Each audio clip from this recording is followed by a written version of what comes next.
esteemed colleague Betsy McKinney is going to introduce the panel, and you may get started. Before we introduce the panel, we're going to just briefly talk about some things about developmental math.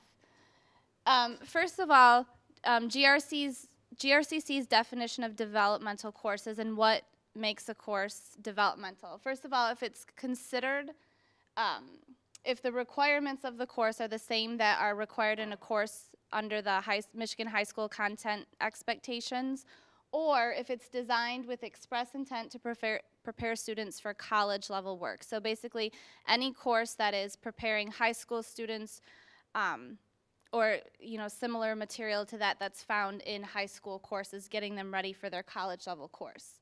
Right now, these are the courses that are considered developmental at GRCC. So you can see math has the most courses, and then right now on their website they have that MA 105 and 107 are considered under review for developmental, and as some of you know, that kind of goes back and forth. This is the developmental enrollment for the past 5 years, the winter enrollment for developmental courses not including MA 105 or 107. So you can see that math enrollment is about 40% developmental, and so about 60% college level. If we include 107, then this is how it changes. So the blue is if we include 107, and the red is what you just saw before. So that makes our enrollment almost 70% if we included those 107 numbers, and that's not including 105, which they also have listed as being under review. This is the average course rate success. So the blue is students earning a grade A through C, red is withdrawal, and green are the students who received a grade below a C. So not until we get to MA 107, which again is not considered developmental, do we have a success rate greater than 60%. You can see that a lot of our 095, 096, 097 students withdraw compared to our 098 and 107 students.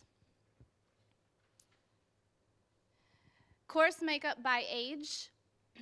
So the blue are students probably fresh out of high school, under 20 years. Red is 20 through 24. And green are our students over 25. So you can see that in our 09, 5, 6, and 7 courses, we have a significant number more of older students, 25 and older, than we do in our 098 and 107 courses, where the majority of those students are the students that are coming right out of high school under 20. And then the last thing we're going to look at is students receiving Pell Grants. So remember, Pell Grants are based on need. And not until we get to 107 does the number of students not receiving Pell Grants outweigh the number of students receiving Pell Grants. So our 09 courses are serving students with a great amount of financial need as well. So we're going to have our panel members come up, and Betsy's going to introduce them, and then we'll start with our panel questions. Thanks, Andrea, for that great overview.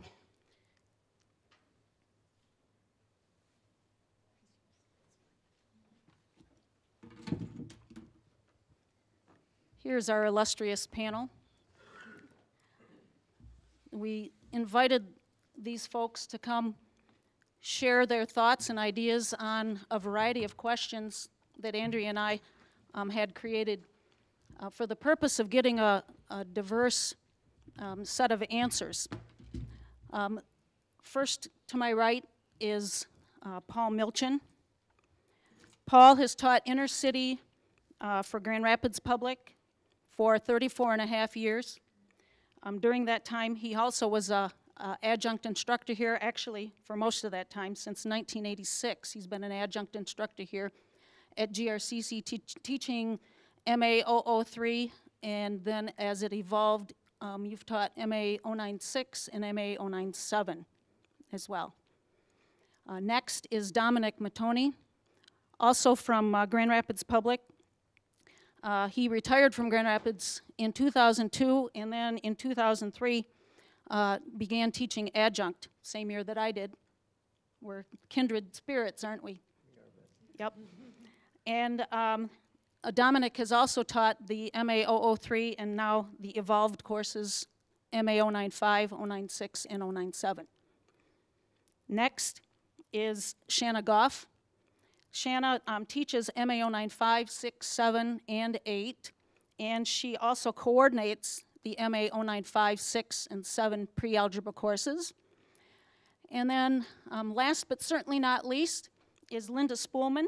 Linda is English faculty, ooh, and director for adult and developmental education, and she wants you to know that she's a good friend of math.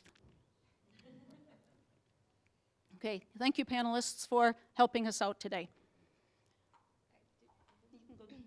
Okay, our first question, what changes have you seen in developmental students over the years, and how have these changes affected your teaching? So we can start with, I guess we'll start with Linda, and then we'll move our way this way. And you guys have to pass the microphone. Okay. You want to just pass the mic or the whole stand? I think one of the first changes I've seen, I think they're weaker academically. I don't know if they really are weaker academically or if I'm just getting better at assessing. You know, because maybe I'm just getting better at assessing. But the impact of that is that I have really reduced the scope of what I teach, and I teach less material at a deeper level because I can assume very little deep knowledge. I can assume some ingrained habits, some of them good, some of them bad, but I can't assume much scope or depth of knowledge about how language works. So I teach way fewer topics, but the ones I teach in more depth. I've seen a shift in behavior. I used to have students acting out, behaving like they were in elementary school, talking to each other, poking each other. Now they just sit with their phones. And so it's much quieter. But it seems like what they need to do to distract themselves is less overtly distracting. So I'm not sure their attention is better, but I think the general atmosphere in the class is more collegiate. And then I think there's an odd balance that I didn't used to see so much of freedom and dependence. I've never had, when I first started teaching, even here 16 years ago, I didn't have students who thought they could just get up, walk out, walk back in, just do whatever they pleased. I also didn't have students who asked me for tissues, for pencils, for paper. You know, it's almost, they think they don't need to take notes, and yet they need review sheets. They want everything from me and nothing from me. And so I don't remember having to play that balance so much at first.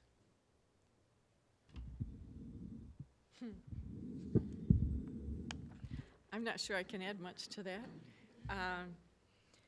I think probably the thing that I've noticed the most, but that could be because of deliberate placement issues, is that I have a large number of students with significant issues in terms of learning disabilities, requiring accommodations, and some that are not diagnosed. It's clear there's something going on in how they retain knowledge or don't retain knowledge, but they've never been diagnosed, they don't have money for testing, we just know there's something going on that's not working. And so I see a lot of that now, and I'm not as well equipped to deal with that as I am with generally teaching math. And the same students she has. I think two things come to mind for me. When I first started here 10 years ago, I taught the 003 class, which covered 10 of the 11 chapters, and I found that my retention was quite high. Students kind of stayed the course. Now I'm in 095, which is basically half the textbook, and the last couple of years attendance has, you'd think because there's only 5 chapters, they would want to stay and get through. But I have a hard time keeping students. And the second thing is technology. I think the students today are extremely technologically savvy. I think I was here in my 5th year when someone asked me if I posted grades on Blackboard, and my comment was, "What's Blackboard?" So it's forced me, because of their technological expertise, it's forced me to adapt to how they learn, and I have taken, for me, a high learning curve with using Blackboard for notes and providing other sites for them to go to. So they have affected me in a positive way with this knowledge of technology.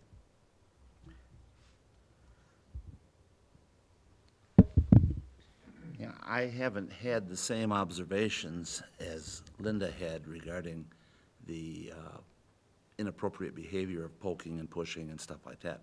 However, attention level or attention is always been a problem. One of the things that I have noticed since I've been working with developmental students is that the skill level, basic skill level, is certainly more diverse. I'm getting fewer and fewer kids and adults, I shouldn't say kids, but that come in with the necessary basic skills. One thing, though, that I really have noticed, though, is the effect of student anxiety on their motivation. You know, it's pretty hard to read some of these people in that they don't come out and say, I'm scared to be here. They kind of act arrogant sometimes, or they just like, oh, it's not a big deal. But I really believe that they come in with a high level of fear. And I think that that's based a lot upon their previous experience with mathematics through their elementary and middle school and probably high school experience.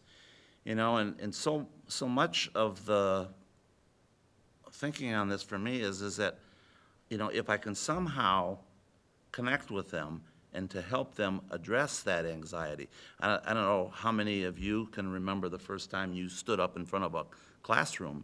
You know, there may have been some level of anxiety or real fear, and certainly we work through that. I think that's part of the human condition to experience fear. And there's an acronym for fear, some of you may have heard. Future events appear real. And quite often I think students get up in their heads and they think, oh, I'm going to be doing this math. I was never good in math. So a lot of what I have seen is that I have to hold their hand a little bit better and be more encouraging. And sometimes I have had a lot of difficulty connecting with students that really need that reassurance. So those are just a couple of my musings on that.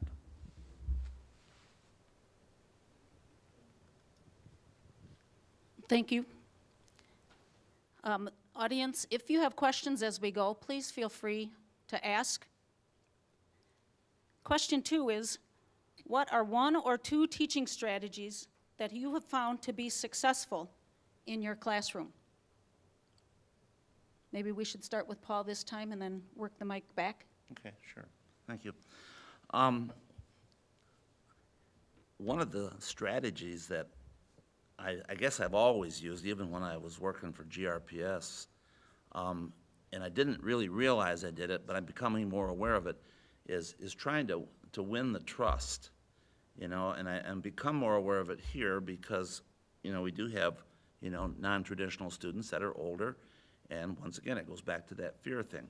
If I can convince them that I'm on the same team, that, you know, I'm here to help them and not to trick them, I think a lot of students come in with that preconceived notion that this person really, this teacher is really not going to have my best interest at heart. Even though they may verbalize it as such, there's a doubt in there. And once I can work at winning a person's trust, saying, hey, let's work on this together, you know, I think that the opportunity for being successful is better. I tell them, we're not here to trick you. You know, we tell you what you need to know. We're going to give you all the help we can give you. And, you know, you have to trust that we kind of have an idea what we're supposed to be doing here.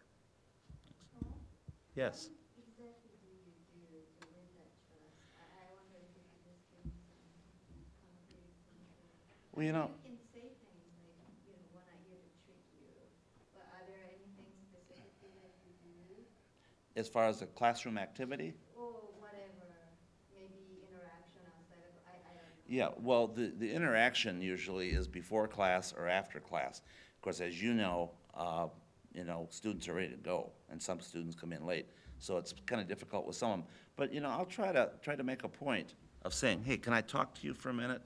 And just say, I don't know what's going on, but I think it might be helpful, and I tell them, actually what I do, Yumi, is I try to share my experience, how I felt when I was in school, and I was fearful, and that goes back with a family history and all that kind of business. But if I can relate to them by saying, I understand how you're feeling, but we don't have to let that be a roadblock to our success here. It's hard to trust somebody, but if you just give me a little bit of trust, maybe, and you see it works out, then maybe tomorrow. But I share my own experience in education, and when my education was going on. Okay? I think with the students that I'm working with, trust is pretty crucial, and their comfort level is very important too. So on the first day of class, I always ask them a series of questions. I have them respond in a free write, and the questions include, what is a fear you have about math? What is a positive experience you have about math? A negative experience? What is one of your goals? What is one thing you'd like to learn this semester? And then I give them the opportunity, not forcing them, but if they want to share verbally with what they wrote, and that often generates other questions as well. And I always tabulate the results, and then I talk to them the next class what I found, and I hear things like, I was embarrassed once in front of a class by my teacher, and he was ridiculed, and just bad comments were made to me about my work habits and so on. I don't get a lot of positive experiences, but every once in a while I do. Sometimes students will say, I really like math, so that's encouraging too. But generating that talk, I think, releases some of that fear, and I try to tell them that every semester when I do this, the comments never seem to change.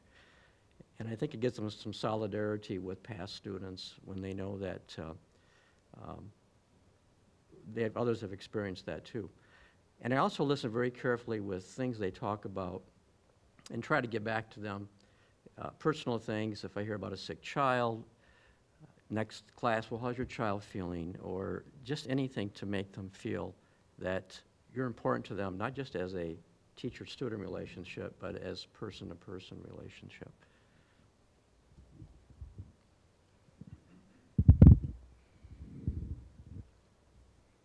Okay, well, these are all really great ideas. I do similar things to that, but I think I'll kind of go a different direction with this. And a couple things that I found that seem to work really well in terms of teaching strategies is to somehow engage them. We have to engage them emotionally. We have to make them feel safe, but to get them actively doing math is always tricky. And one of the things that I find that works really well is everybody goes to the board and then they pair up. And this I got from Betsy, the idea of the circuit training where you have one marker and you have to take turns being the one who does the writing. And for some strange reason, they can actually do math better standing up sometimes than they can do it sitting down, which is fascinating. And so that's one thing, just getting them actively engaged. I may not start with that. I might start with a sort of a reading strategy where they do think, pair, share, where I'll give them a couple of really challenging problems and have them work together in a team, and then share with another team, and then share with another team across the room, just sort of checking in with each other. What did you get? How did you get that answer? And I try to stay out of those discussions and refer them to another team and say, well, what did they get? How did they answer it? But just to get them actively involved. And then they begin to make connections with each other, which also helps to bring them back.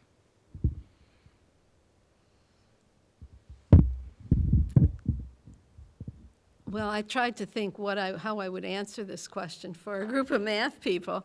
And I guess I really have to say one of the most useful things that I've done in my English class is use formulas to explain punctuation. Punctuation really does, language follows pattern. And there are formulas. And man, I have sympathy for you, or empathy. You know, they don't use the formula. It sits right there. And then you say, they say, well, how do I do this? And I say, well, where's your formula? They hunt, they find it, and I say, okay, what does the formula tell you to do? Well, and then they've got it. And I don't know how many times it takes of doing that for them to then trust that there's a pattern at work here. I think when it's English, it feels sort of random to people where you put your punctuation. It's not really random. It follows very specific patterns. But they presuppose some understanding of how language works. So I thought you just might find that interesting, that formula works other places than in math.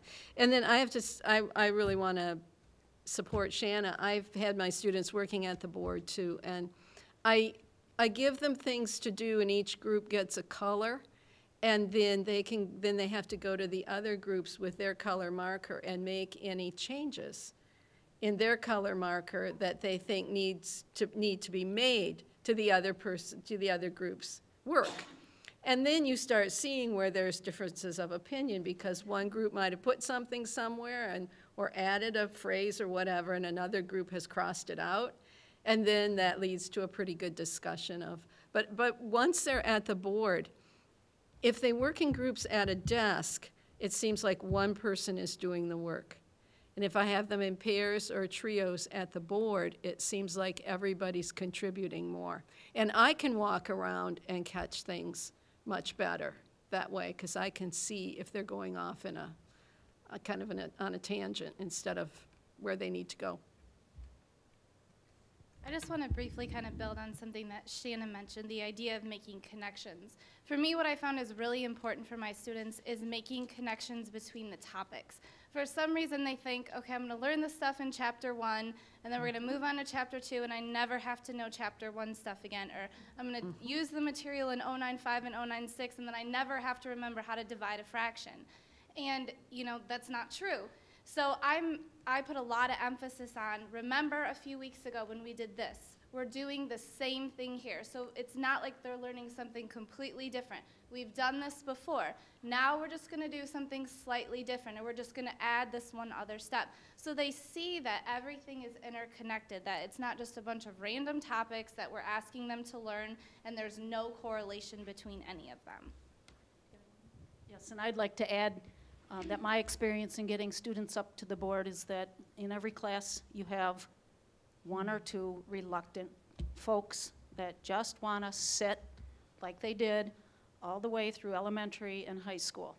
And so I get a little tough and get a little bit more encouraging, and pretty soon they're the ones that are saying, hey, this is really cool. I agree with Shanna that I don't know why they think better on their feet, or maybe it's that they didn't get enough coloring when they were little or something, working with the whiteboard and the markers, but eventually they all come around, even the most reluctant. All right, third question. In your opinion, what are the 2 most important skills developmental students need in order to be successful in their courses? And I'm going to pass on that one. Oh, goody, I get to start. I thought about this a lot because there's so many things, but 2 most important. And I came down to this: motivation. They need a reason to learn it. I can only do so much externally to motivate them to learn. Of course, a grade is a motivation, their program, their degree, their certification. If I can tie that class to something that matters to them, or if I can tie that content to something that matters to them, it might motivate them to learn it better. The other thing they really need is the will to stick with it. And again, we try to be encouraging and welcoming and try to reduce their fear and anxiety like Paul was talking about. But ultimately, these are 2 things that they have the most control over. But that's what they need.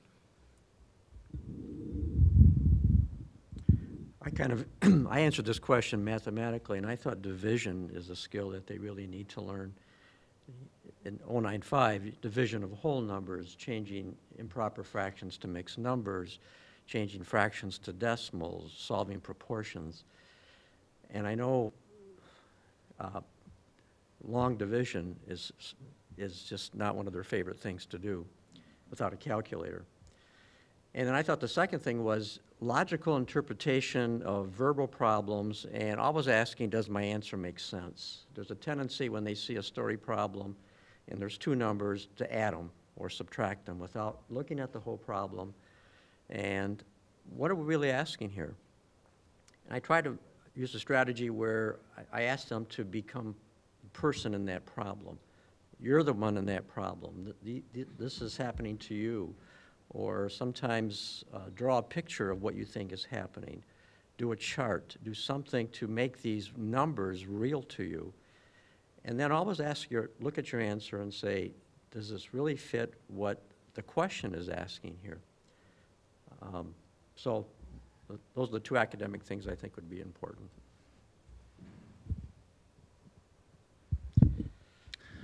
I agree with what Shanna said about motivation, and I had tied that same thing in with work ethic, you know. And a little sidebar here, between 1986 and 2001, I had been teaching exclusively TE 103 and TE 104 in the technology department. And most of those students were men and women in apprenticeships. They had motivation. They had dollar signs out in front of their eyes.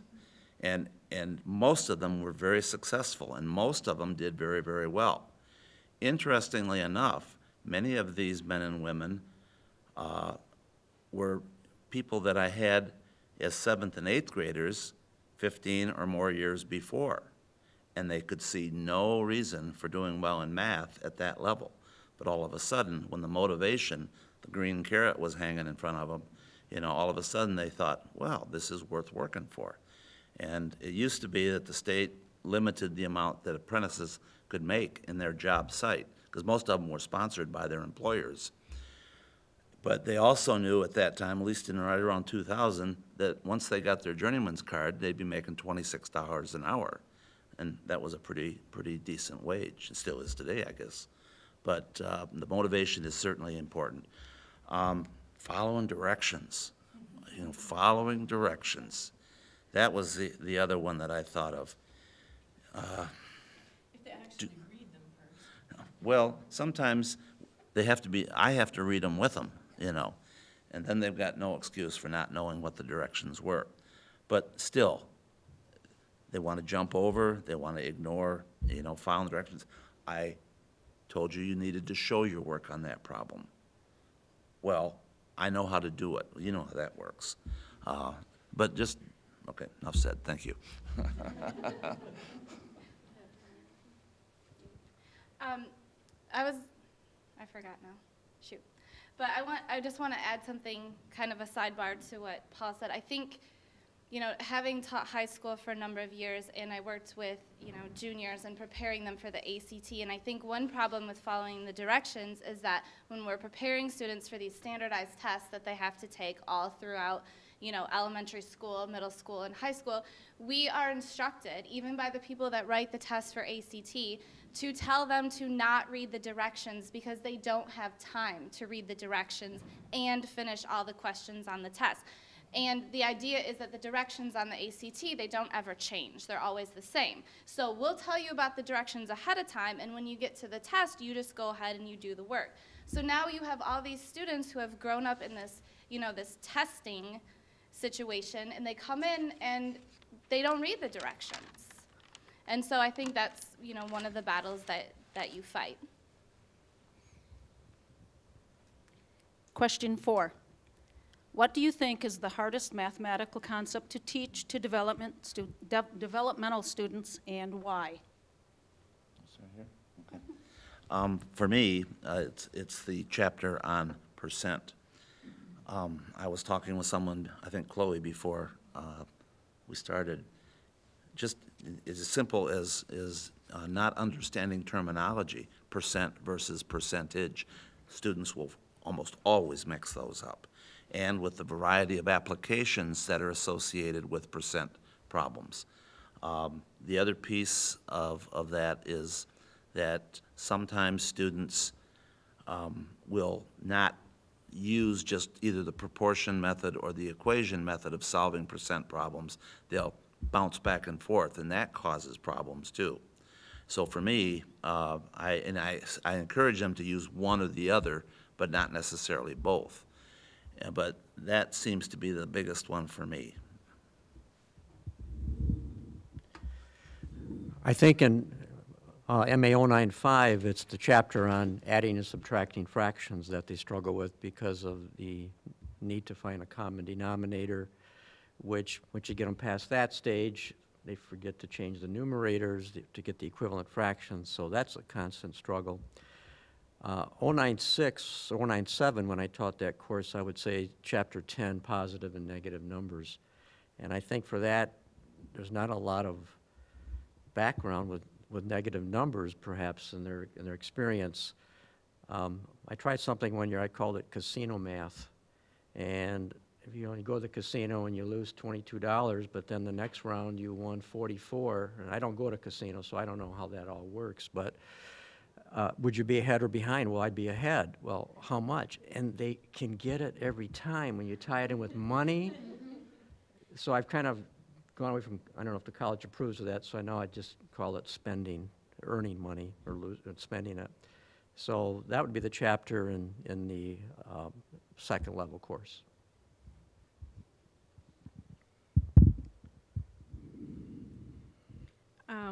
Kind of both, the fractions and the percents, and I think that kind of was my thing, is like their basic skills, but the thing that I was thinking about the most with this is anything where they have to relate two different concepts together, like percents and proportions, and the idea behind a fraction relating to quantities, that whole concept seems to be difficult. There's so many things they struggle with. And with the brain research that I was reading and learning about, the idea that the arithmetic is a particular part of the brain and the working memory can only hold so much, if they don't have their basic facts down, then when they're working on a problem, if they have to stop, the working memory dumps all that stuff, works on the arithmetic, then it has to come back to this other concept, they forget where they were. And it's just actually they're fighting their brain doing this. And so I think the relationship, the proportionality, the percent, all of those things kind of tie into that whole how do you get your basic skills solid enough so that you can work on this and then just grab the fact without having to stop and start over. But it's hard to weed it down to just one thing. So I guess that's my answer. Do you have one for this? Not for that one. For the next one, though, I do. So. Yeah. Well, then I'll put it here. Okay. Do you have something for 4 and 5? I would like to add just to what Dominic said, in that I agree that the most difficult thing for me to teach is positives and negatives. Part of that, I think, is because there are so many instances in real life where positives make sense, but very few were negatives. I mean, we live in Michigan, so there's temperature. Money always works. But Dominic, I hope you don't mind if I mention this, but I want you folks to know that for several semesters in a row, Dominic would ask me to sub just about the time it was to teach positives and negatives to his classes, so I got a little extra practice. Just coincidence, okay. Thank you. Okay, what skills do developmental math students need to leave their developmental courses with in order to be successful in their college-level math courses? Okay, I'll give you just a couple of generic things. One thing is stamina, I would think, because students often lack the stamina to persist when it gets hard. And you need stamina to stay with it, to not feel, oh, I'm tired, I guess I should stop.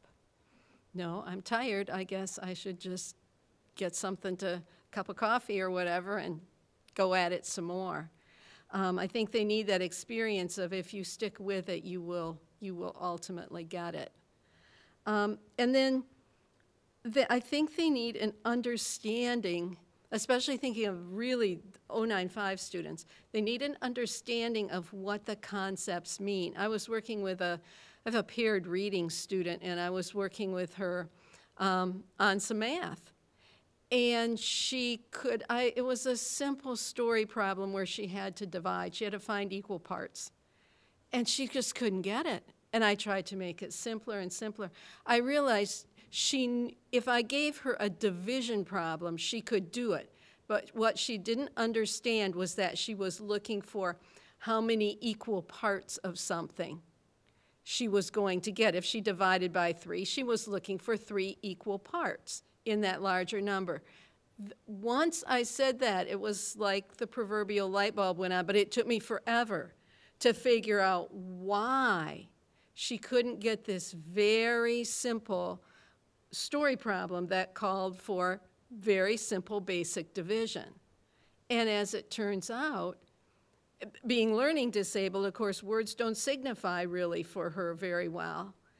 And it had never occurred to her that what she was doing when she was dividing was finding equal parts. And so I think at a higher level, that's probably also true. Students need to understand what it is they're really doing when they manipulate the numbers. Because she could divide by 12, but she couldn't articulate what really the relationship of those two numbers was. I'm just curious, do you have any calculus students who can do a differentiation or an integral and not explain what it means?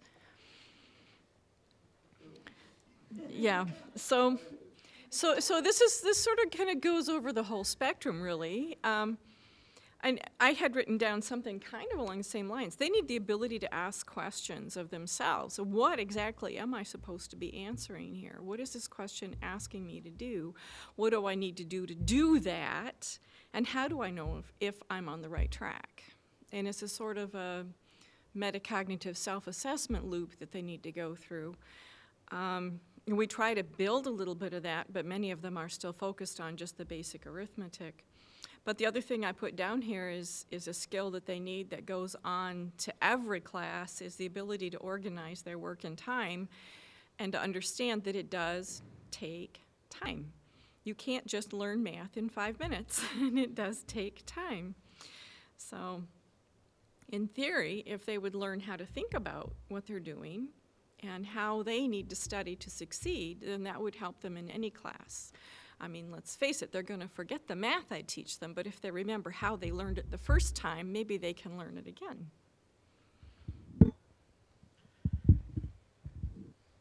Well, my experience has just been in the 095 through 7 classes, so I don't have any expertise on the math skills that might be needed beyond that, but I think effectively, time management, how to budget your time, what resources are available outside of the classroom that I can partake of to help me through this, math labs and such, tutoring.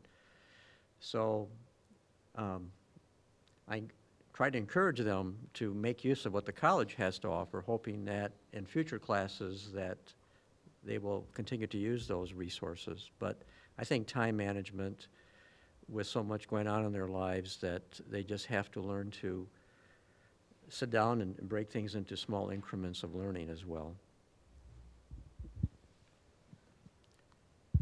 I agree with Dominic's comment about the time management.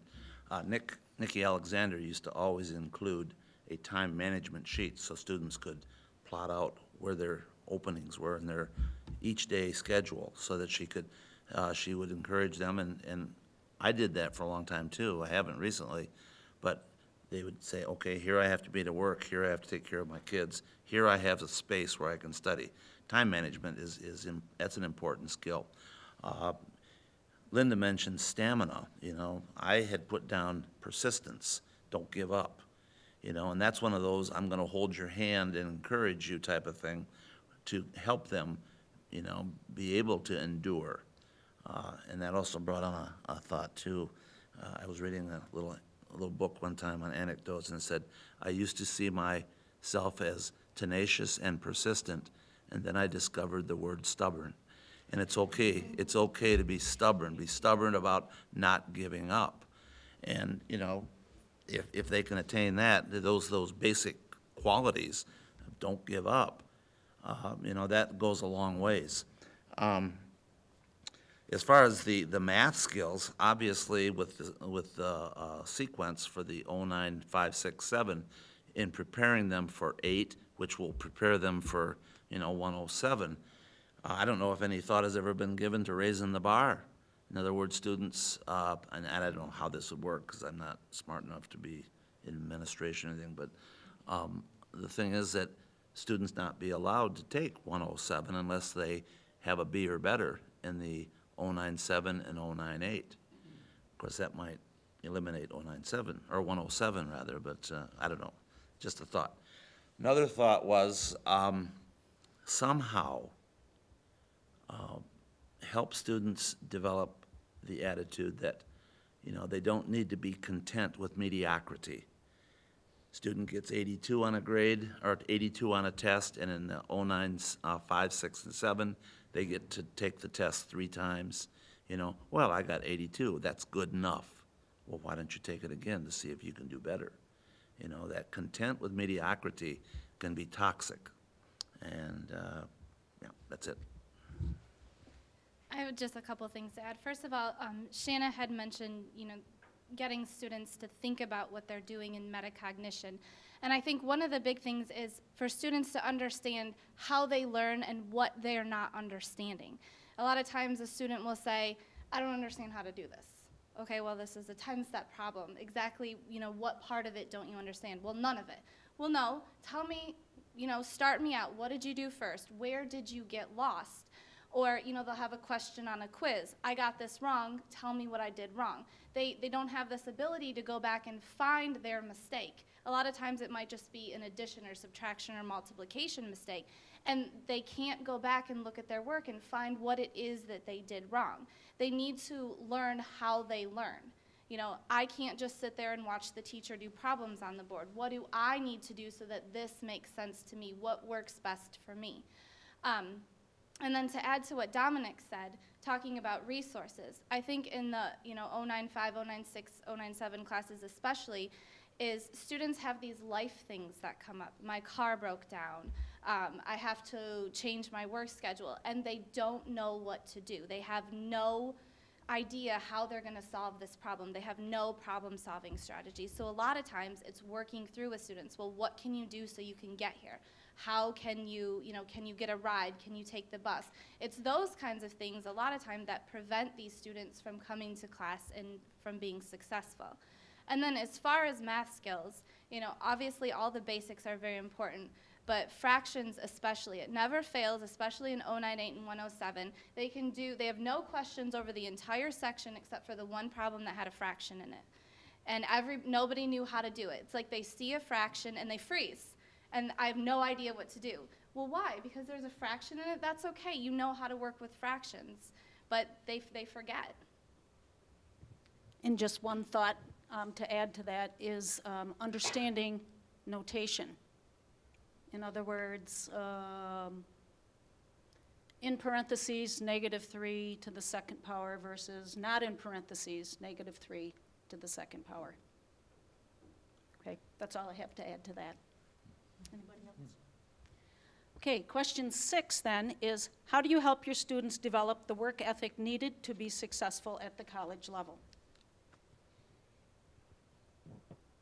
That's not the question you gave me. It's not? No. Well, then answer the question that you think it is.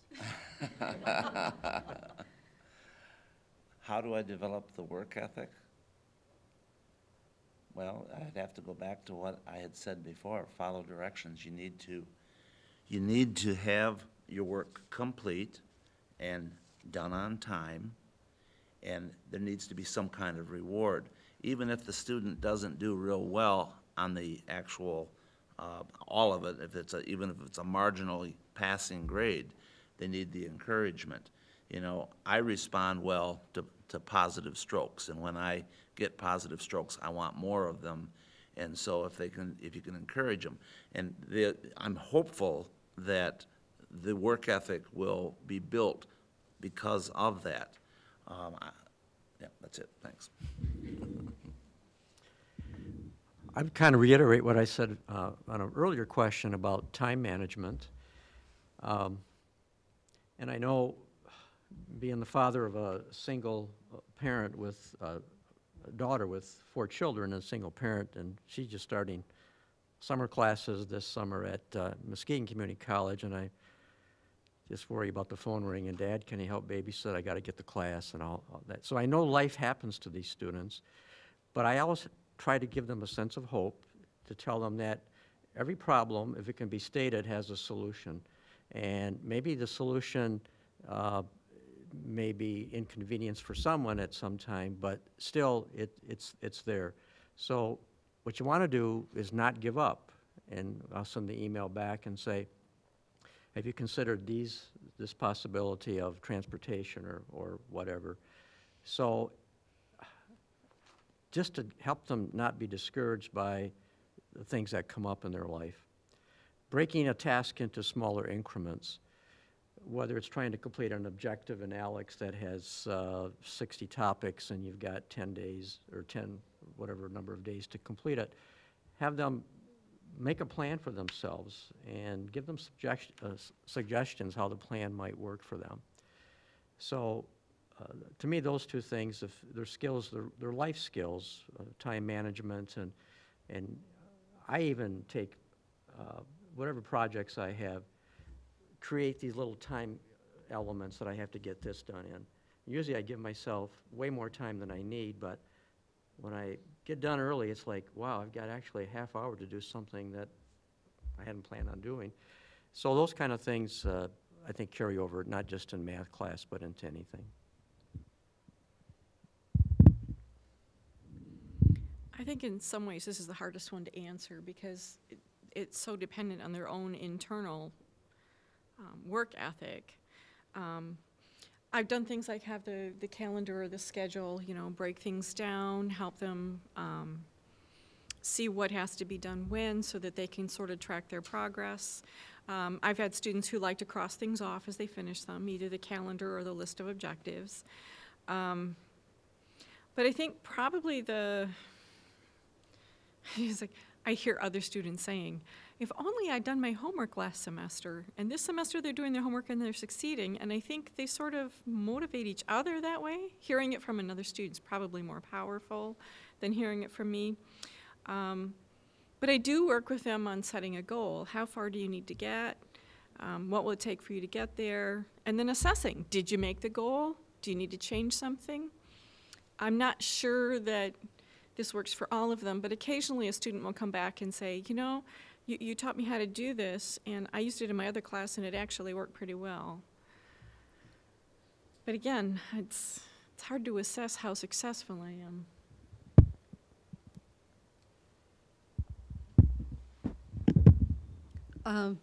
I don't have a lot to add. I do, in my writing classes, always give students quotes from professional writers, because my students believe that a good writer sits down and writes it and writes something perfect. Then there are mediocre writers who sit down and revise a little. And then there are people like them who write it once, it's not very good, and it's all they're going to get, so they leave it there. And when they realize that the better the writer, generally speaking, the more times that person rewrites. It's not uncommon for professional writers to talk about writing the beginning of something 30 or 40 times before they have it where they want it. And I think students often simply don't understand the amount of work it takes to really learn something. And they think there's something wrong with them because they can't do it in a snap.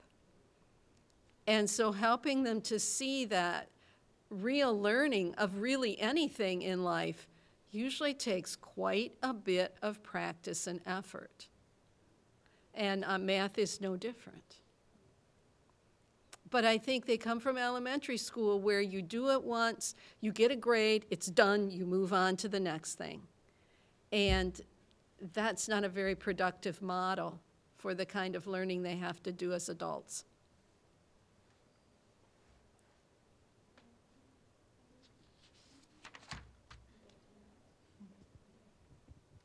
Okay, question 7. This is a long one.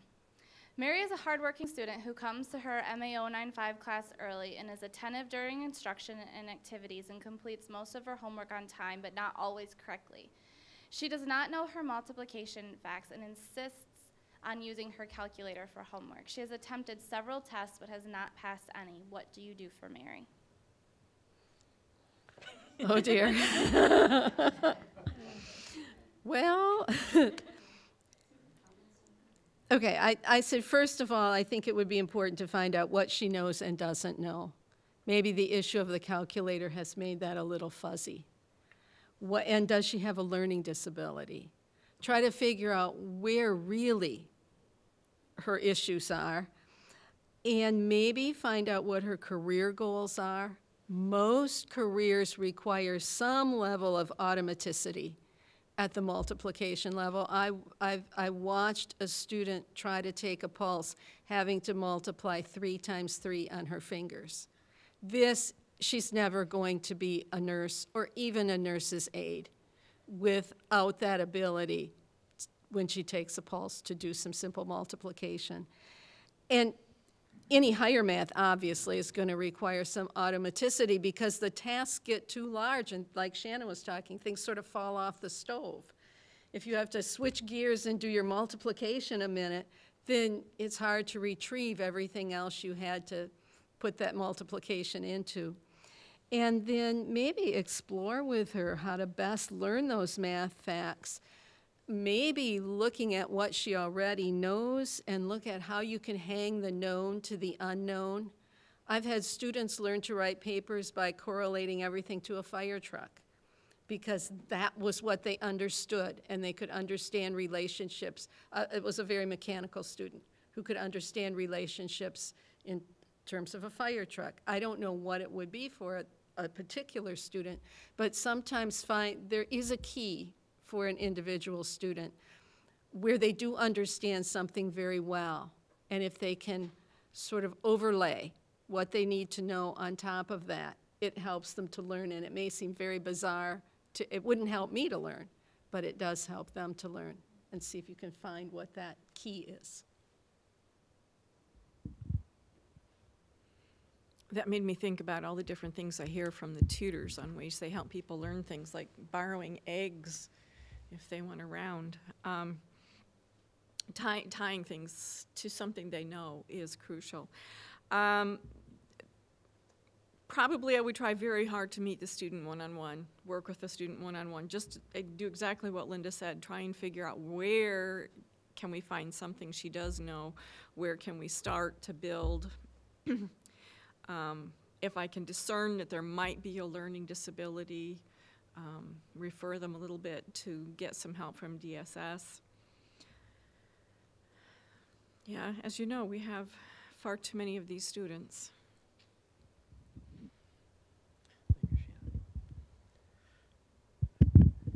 I think we have to protect against giving students a sense of hopelessness. So the first thing I would do is find some area of success. Every student can do something successfully, and I would build on that. So there's this sense of hope. It's the example of long division.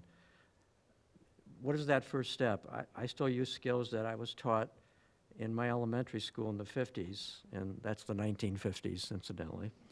And they worked for me, and my good sister, Remedios, I think her name was, and I still use those. And if it's just a matter of getting that first digit over and over, it's something to build on. And let's go to the multiplication, to step 2. Gradually, we'll get there.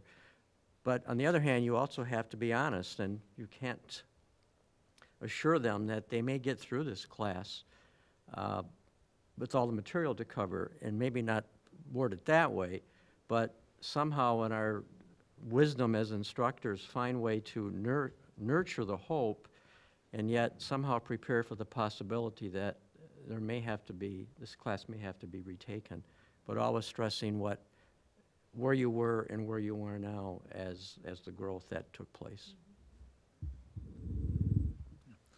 my first thought on Mary's dilemma is that, you know, if she's not been successful at any of the tests, she's obviously been there for several weeks. I would like to think I could tell whether she was shy or scared, and the first thought was maybe she would benefit from a study buddy. Try to connect her with some student who has been showing a level of success. Certainly encourage her for tutoring, but as we all know, those of us that have taught developmental classes, we know that it gets pretty darn busy in there sometimes, and time can be a luxury. However, if you could take Mary and take the test that she was not successful at, that she did not use a calculator on, and sit her down and say, okay, I'd like you to redo this same test, this time using a calculator, and see how much different her performance is. At least maybe she could see then the necessity of knowing her basic math facts. That doesn't mean that she'd be willing to work on them, but it would maybe become a little bit clearer that she did need to know those basic facts. Coerce her into going to tutoring to get those facts. We've talked about fear here today, and fear isn't always the best motivator, but it is a motivator. You know, even if it becomes an issue where you have to become forceful and say, you know, I don't see any way that you're going to be successful in this class. And I'm not trying to be negative, but I don't see any way that you can be successful if you don't start taking advantage of the tutoring. And maybe that's kind of a harsh push, but maybe that's what that student needs.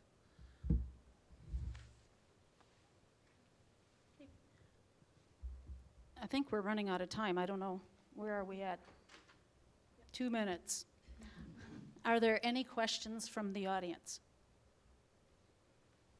Yes. Kelly. Through my teaching experience and tutoring experience, I've noticed, or I've been told because I've asked, and I would like to know your guys' opinion, students who are doing well and are passing, all of a sudden, they just stop coming. And I've been told this is a fear of passing.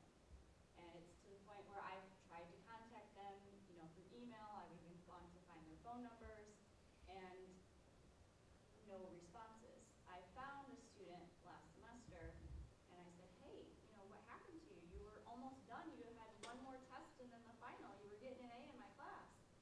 Oh, I didn't think I'd finish on time.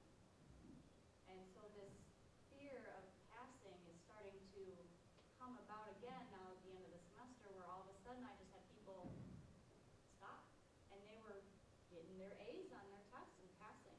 And so I just wanted to know, is it a life? Is it life happens? Is it this really a fear of passing, of moving on? Oh, if I pass this class, that means I have to go on to Math 96. So I don't know if that has to do with the motivation part of the class, or, you know, self-esteem, or what. I just thought I'd ask your opinion on that, because there's no reason for them to not come to class if they're getting an A. Isn't that the point, you know? That's interesting that you mentioned that, Kelly, because I have experienced that too, and there have been times when I've tried to contact them. Most often, I don't get a hold of them, and say, what the heck happened?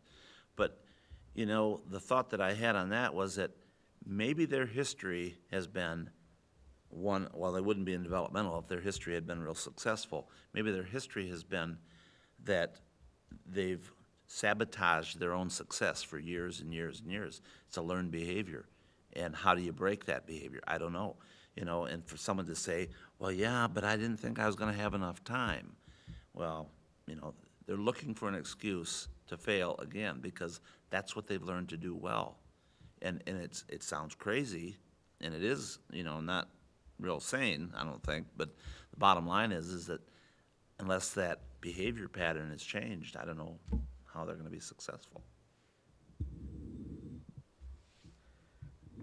I have several students that fit that category right now, that all they have to take is their final exam, and they've been in this situation for 3 or 4 weeks. I get an email every week from one when's the last day I can take my final? When's the last day? And my response back is, you may take it any time. Just remember, if you wait till the day of the final, there's no chance to retake it. I have a couple in class that are ready to take a chapter test, and they keep saying, well, I got to review some more. I got to review some more. And I know it's a fear of not passing it, even when they know they can review and retake it. And knowing the background of the students at this point in the semester, and I know that they've struggled but overcome it, it's one more thing they have to struggle and overcome. And I don't know if it's just a weariness that comes over them as it gets close to the end. But it's a phenomenon that I see also. I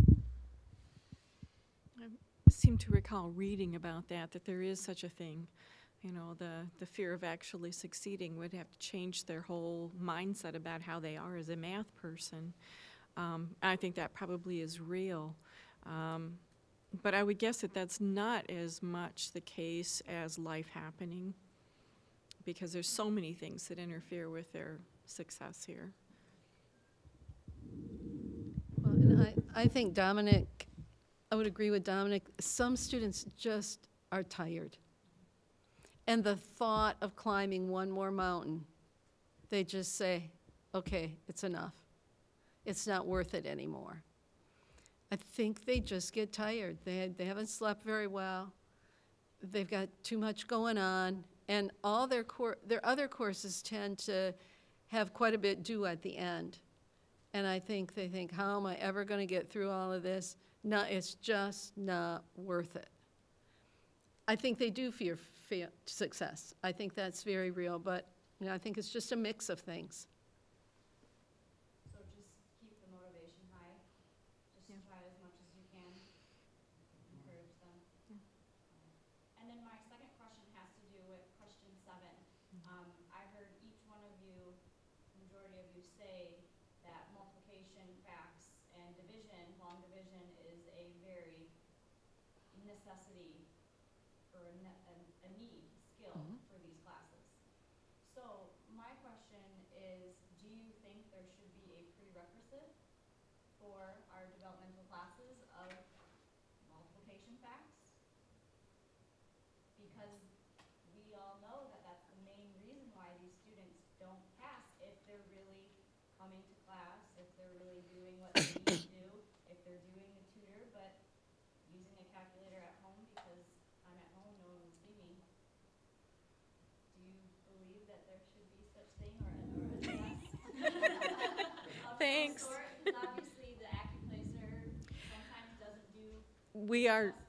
yeah, we are looking at, again, we're looking at placement issues. That is something that we are looking at. But it's a prerequisite. I don't know. You know, right now, this is an open door institution, and we take the students we get, and we have to do the best we can with them. And the reason 095 exists is because of that great diversity of skill level that was happening in Math 003. And we said, well, some of these people need some time to learn their basic facts. So we set up 95 and 96, the idea being that now they would have a chance to work on those facts. So a prerequisite to that, I'm not really sure how we would do that, but it would be awesome if they could come in with basic whole number computation. Even with a world, a society with calculators, I think it's helpful if you can at least estimate what things should be by being able to do basic computations without your calculator. So do you think that the AccuPlacer then, once it surpasses the level of algebra and it goes into the computation aspect where it does place you in the 9-7 classes, do you think there should be one more level of AccuPlacement where, hey, let's test just whole numbers? No, I think part of the problem with the placement tests is that many of the students are coming in and they haven't done anything without a calculator for years. And now they've got to take a test without a calculator, and they really don't remember how to do things. And AccuPlacer is only sorting them at this sort of, I guess, picture a beach with lots of different kinds of sizes of stones and sand, and AccuPlacer is really the coarsest of sieves. It's catching the boulders and the bigger rocks, but once you get to the finer rocks, it's not so good. So There is no ideal placement strategy out there right now, as far as I know, nationwide. But we're trying to work on what we can do to refine that. And then the ALEX is a possibility we are looking at, because it would diagnose more than the AccuPlacer or the Compass test would. Yeah, there's no easy answers to this one.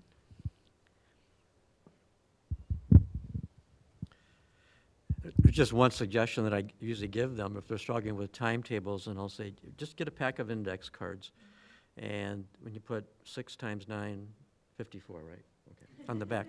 You put it on the back, and then I say, if you're watching TV and a commercial comes on, mute the TV, you take out those cards. I tried this once, and during a commercial, I could do 60 cards. Now, I knew the facts, maybe that's why, but, and they lit up. They said, that's a great idea. The commercials were dumb anyway. So just giving them a suggestion. You never know how it might work. Yeah, I can't imagine having a prereq for knowing just multiplication tables. I don't think that's going to happen. But I do stress, like Dominic was saying, the practice. And I go back to my personal experience where Betsy and my mother drilled us. They drilled us. That was part of what they, our parents took on as their parental responsibility. I did the same thing with my kids, and they were just angry all the time. And when my grandkids were being drilled by my daughters on their multiplication tables, my grandkids were angry. That's just, but parents don't do that anymore as much. It would be wonderful if they did, but I have suggested to students that I know are struggling with math facts, because students will come up and I will give them that multiplication sheet of up through 12s. And I say, all you gotta do is find somebody to drill you on them. Just take time and drill, because if you can remember the words to a song, or if you can remember how to run your smartphone, and your MP3 player, you should be able to learn multiplication tables. And I have found through my experience in tutoring department that if you make a game of it, they're much more likely to do it on their own. And there's a lot of different ways we can make games of it. Any other questions? Okay, well, after hearing the answers to these questions, I think our panel did a great job. And I would have to say, in summary, that you must know by now that it takes quite a myriad of teacher skills to be able to teach successfully our developmental students. But in my eyes, and I think others would agree with me, probably the bottom line is that our students know we care about their success. Without further ado, I will say have a nice afternoon. Thanks for coming, and thank you very much for being such a wonderful panel.